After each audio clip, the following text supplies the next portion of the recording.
Well, I would start, Michelle, by saying thank you and our partners and everybody back in Seattle for covering the team so well. This is impressive. There's a lot of people here, and I enjoy answering your questions. Now, what I would say, the emotions that I have are I'm so happy for those fans that are out there.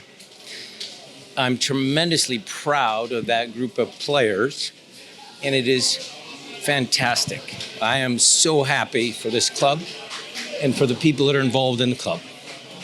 We talked about your game plan a little bit yesterday. Is it fair to say that you guys executed that about perfectly? Matt, we devised a game plan, the players executed the game plan, and we ended up winning the game.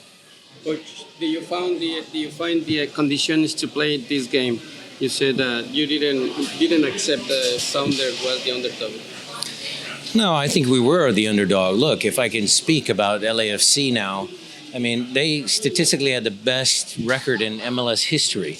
That is a tremendous team. Bob does a great job. Ante, all the guys, that is a great team that we just beat. So it's hard for me to say, okay, the underdogs, we didn't message it that much. We wanted to play them, the way we could, but certainly they were the favorites, and they were deservedly the favorites because in this new playoff format, they earned the right to host these home games.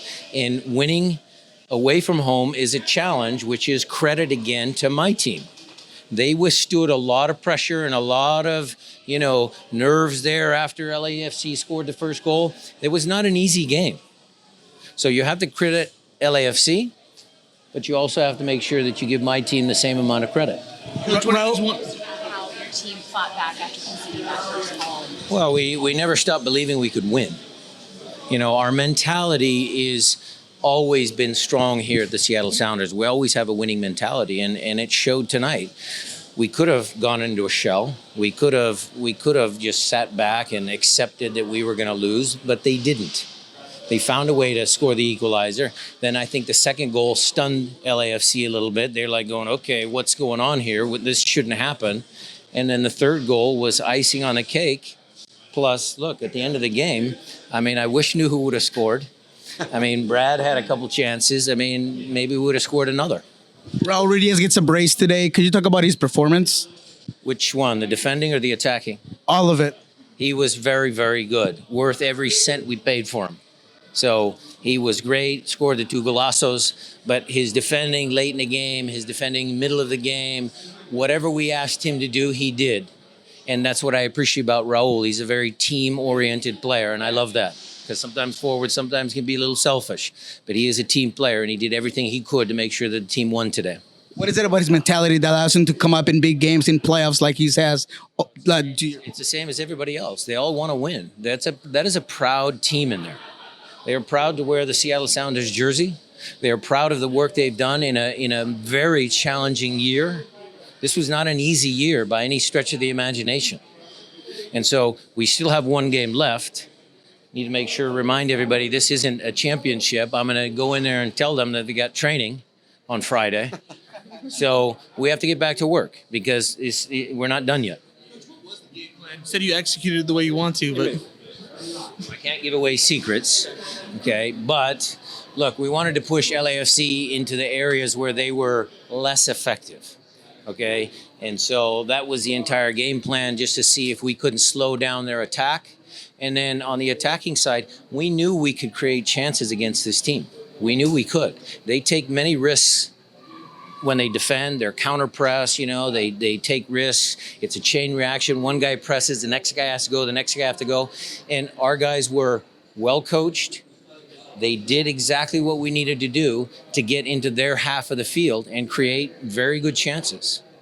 You have any team that you're playing against? Toronto or Atlanta? Come on, of course. We'd rather be at home.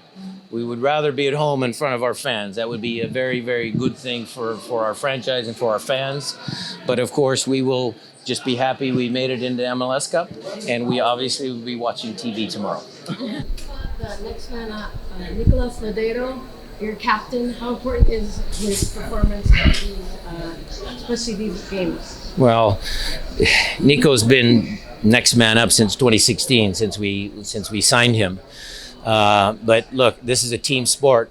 Nico was almost coming off the field because he was cramping in his hamstrings. So we were going to take him off, and then Brad went down for an injury, and then Nico was able to gut it out and still stay in the game. So, again, it's testament about how Nico is a good professional, does everything for the team to win. So I was very proud of him. You've always given your players credit, but you've also talked about keeping your bosses happy. This is the third cup. What does this do for your legacy and your time here in Seattle? Well, it just means I have a really good coaching staff in Gonzalo Pineda, Jimmy Traore, MLS Coach of the Year Preki, and Tom Dutra. I have a tremendous team, a team that never quits, never stops fighting, never gives up. And I'm very fortunate in the job that I do, and I'm very happy in my job. What do you say about Kihi, not just in this game, but how he's performed for you the last 2 years? Kim Kihi's been great since he's come here as well. It's another like Nico Ladero. He's been very, very good, very, very steady, very solid. So he's been a very influential player for our team.